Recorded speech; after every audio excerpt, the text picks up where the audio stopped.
Yeah, I know I have a big nose. A lot of things become harder when you have a big nose. Getting through airport security, avoiding drone strikes, and kissing. Yep, that's right, kissing. Have you seen any girls in the Brighton area walking around the Brighton area wearing an eye patch? Yep, that was me. If she's wearing 2 eye patches, that was a particularly wild night. I love Yorkshire. I love the foods of Yorkshire. Yorkshire tea, Yorkshire pudding, Yorkshire terriers. And the funny thing is, I've never actually been to Yorkshire. And it wasn't until much later on in life that I actually saw a real-life Yorkshire person. And I'm not just talking about when you're waiting for Corrie to start and you see the last few minutes of Emmerdale. No, I'm talking about an actual, real Yorkshire person. A Yorkshire woman. She was Yorkshire through and through. She even smelt of Yorkshire manure. And she had this peculiar Yorkshire name, and every time I would hear it, it would conjure up the moors and dales of Yorkshire. It was a name that I had never heard of before. Katie. We were living in halls at university at the time, and to get to our front door you had to pass her bedroom window. And at that time I was a very curious man. I wanted to know, what does the habitat of the Yorkshire person look like? What would I see? Would I see boxes of Yorkshire tea? Would I see Yorkshire puddings on a plate, one stacked on top of the other? I might even see some Yorkshire terriers running around. Obviously, if I did see some Yorkshire terriers, I would have to tell the resident warden, as pets aren't allowed, and she would have to be expelled. So I went to see her the next day. Unfortunately, her curtains were closed. So I went the next day, and I had a peek in her window, and there she was, staring straight back at me. And I had to quickly get out of the bushes I was hiding in, and in the process, I tripped on a branch and nearly dropped the binoculars I was holding. That's when I realized that my trousers were still wrapped around my ankles. Obviously, this was a major setback in my life, and I had to find a way of taking the pain away. So this is when my addiction to Cadbury's mixed buttons began. My hallmate at the time, Scott, realized straight away that I had become addicted, and he tried to wean me off by separating the white chocolate buttons from the dairy milk buttons. Unmixed buttons, a methadone, to mixed buttons, heroin. And as I underwent my rehabilitation, memories of happier times came to me. Remember the days when there were no mixed buttons, and you had to buy a bag of white chocolate buttons and a bag of dairy milk buttons and mix them all together yourself?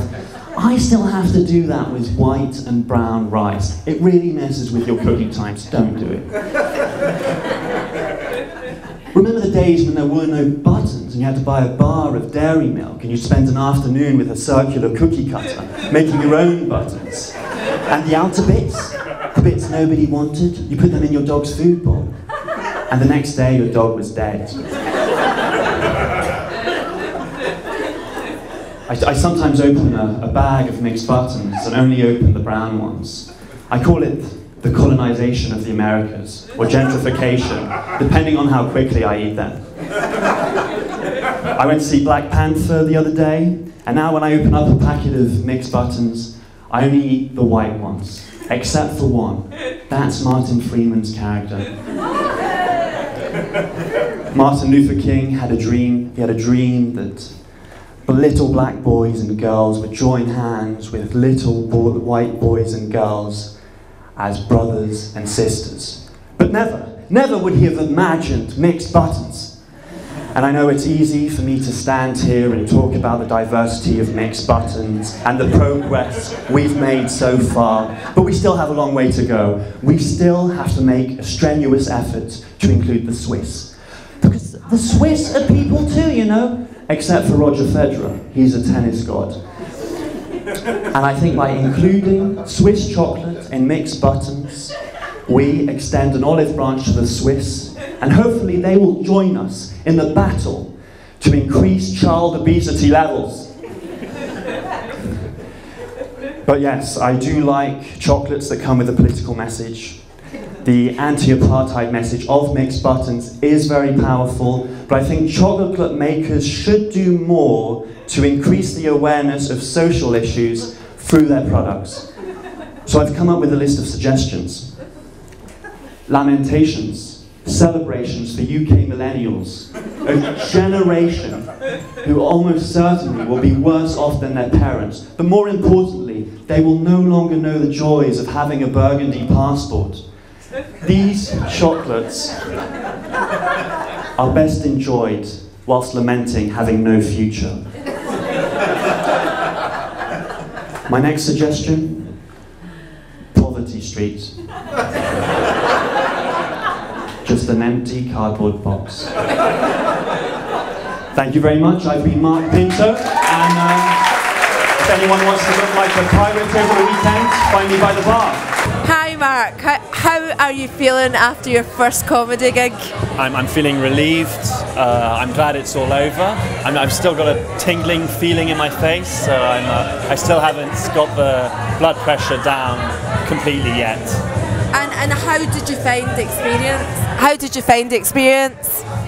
It was a surprisingly, it was very different to what I was expecting. So I was very, very nervous before going on, but as I got on to the stage, I felt a lot calmer, and I was happy that I could see the audience. I was scared I wouldn't be able to see them, but I could see the first 4 rows very, very well.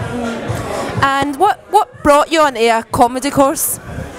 I've always enjoyed comedy, the American stand-ups, and Jerry Seinfeld. I love Seinfeld. I love Larry David and Curb Your Enthusiasm. Stuart Lee, obviously. Obviously, yeah. Stuart Lee's Comedy Vehicle. Mark Maron. Yeah, I listen to too much American comedians, but yeah. And do you think you will go on and work the comedy circuit? If I can find the time to write, I will.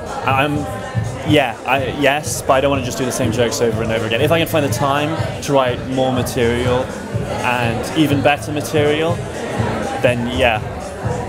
There we have it, conscientious comedy, that's what we have there. You had an absolute blinder tonight, I hope you enjoyed it, you were fabulous. Well done. Thank you very much. Okay, thank you.